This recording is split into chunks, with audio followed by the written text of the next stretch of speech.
क्या एक गरीब घर का लड़का दुनिया का सबसे बड़ा फुटबॉलर बन सकता है?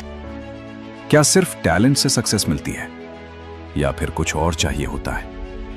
और सबसे इंपॉर्टेंट, क्रिस्टियानो रोनाल्डो और बाकी प्लेयर्स में ऐसा क्या डिफरेंस है जो उसे लेजेंड बनाता है? वीडियो के एंड तक रुको, क्योंकि आज तुम्हें सिर्फ एक स्टोरी नहीं, सक्सेस का रियल फॉर्मूला मिलेगा। चैप्टर 1, शुरुआत। 1985, पोर्चुगल का एक छोटा सा आइलैंड मदेरा, यही जन्म हुआ क्रिस्टियानो रोनाल्डो का। न पैसा, न लग्जरी, न कोई स्पेशल सपोर्ट। उनके फादर एक कितमान थे, घर की फाइनेंशियल कंडीशन वीक थी और रोनाल्डो 4 बच्चों के साथ एक छोटे से रूम में रहता था। लेकिन उसके पास एक चीज थी, सपना, बड़ा बनने का। और रोनाल्डो खुद कहता है, dreams are not what you see in your sleep, dreams are things which do not let you sleep. जब दूसरे बच्चे टाइम पास के लिए खेलते थे, रोनाल्डो जीतने के लिए खेलता था। तो क्या ये टैलेंट था या फिर शुरुआत से ही एक ऑब्सेशन?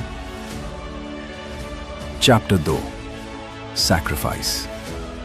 सिर्फ 12 साल की एज में रोनाल्डो ने अपना घर छोड़ दिया। वो लिस्बन गया स्पोर्टिंग सीपी एकेडमी ज्वाइन करने। सोचो, 12 साल का बच्चा अपने फैमिली से दूर, अकेला, एक नए शहर में। मोस्ट लोग यहां गिव अप कर देते, पर रोनाल्डो, उसने अपने आप से प्रॉमिस किया, मैं वापस तब जाऊंगा जब सक्सेसफुल बन जाऊंगा। और वो कहता है, I don't mind people hating me because it pushes me. वो एक्स्ट्रा प्रैक्टिस करता, एक्स्ट्रा रन्स लगाता और हर दिन अपने आप को पुश करता। जब दुनिया सो रही होती थी, रोनाल्डो अपना फ्यूचर बना रहा होता था। Chapter 3, break through moment. 16 साल की एज में रोनाल्डो ने स्पोर्टिंग की सीनियर टीम ज्वाइन कर ली। फिर आया एक मैच अगेंस्ट मैनचेस्टर यूनाइटेड। उस मैच में रोनाल्डो ने जो परफॉर्मेंस दी, यूनाइटेड के प्लेयर्स शॉक हो गए। उन्होंने अपने मैनेजर से कहा, सर, इस लड़के को साइन करो। और कुछ ही दिनों में रोनाल्डो मैनचेस्टर यूनाइटेड ज्वाइन कर लेता है। तो क्या यह लक था या फिर सालों की मेहनत का result? Chapter 4, struggle and transformation. Manchester United में शुरुआत इजी नहीं थी। लोग कहते थे, टू फ्लैशी है, टीम प्लेयर नहीं है, ओवररेटेड है। लेकिन रोनाल्डो ने एक डिसीजन लिया, क्रिटिसिज्म से टूटना नहीं, उसे इंप्रूव होना है। और वो खुद कहता है, your love makes me strong, your hate makes me unstoppable. उसने अपनी बॉडी ट्रांसफॉर्म की, स्किल्स इंप्रूव की और माइंड सेट चेंज किया। वो जिम में एक्स्ट्रा आवर्स देता, प्रैक्टिस ग्राउंड पे सबसे लास्ट तक रहता। और धीरे धीरे रोनाल्डो एक प्लेयर से गोल स्कोरिंग मशीन बन गया। Chapter 5, peak. फिर आया करियर का बिगेस्ट मूव, रियल मैड्रिड। यहां रोनाल्डो ने हिस्ट्री क्रिएट की, गोल्स पे गोल्स, रिकॉर्ड्स पे रिकॉर्ड्स। और रोनाल्डो का एक powerful line, I am not a perfectionist but I like to feel that things are done well. But उसका रियल माइंडसेट, कल से बेटर बनना है।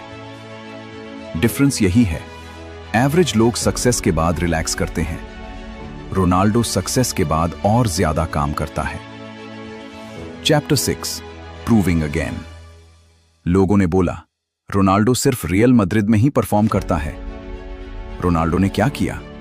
Move to Juventus, new country, new league, new challenge. और result, same domination. और उसका एक और famous thought, if you don't believe you are the best, then you will never achieve all that you are capable of. Chapter 7, national glory. Portugal national football team के लिए Ronaldo सिर्फ एक player नहीं, एक होप था। लोग कहते थे, वो कंट्री के लिए ट्रॉफी नहीं जीत सकता। फिर आया 2016, पुर्तगाल विंस यूरो। और रोनाल्डो, उसने सब डाउट्स खत्म कर दिए।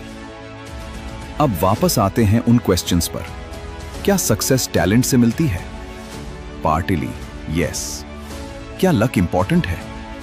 कभी कभी यस। लेकिन सबसे बड़ा फैक्टर क्या है? Discipline. The conclusion. Cristiano Ronaldo की स्टोरी हमें एक सिंपल चीज सिखाती है। तुम्हारी बैकग्राउंड मैटर नहीं करती, तुम्हारी प्रॉब्लम्स मैटर नहीं करती, तुम्हारी सिचुएशन मैटर नहीं करती। जो मैटर करता है तुम्हारा डेली एक्शन, तुम्हारी कंसिस्टेंसी, तुम्हारी डिसिप्लिन।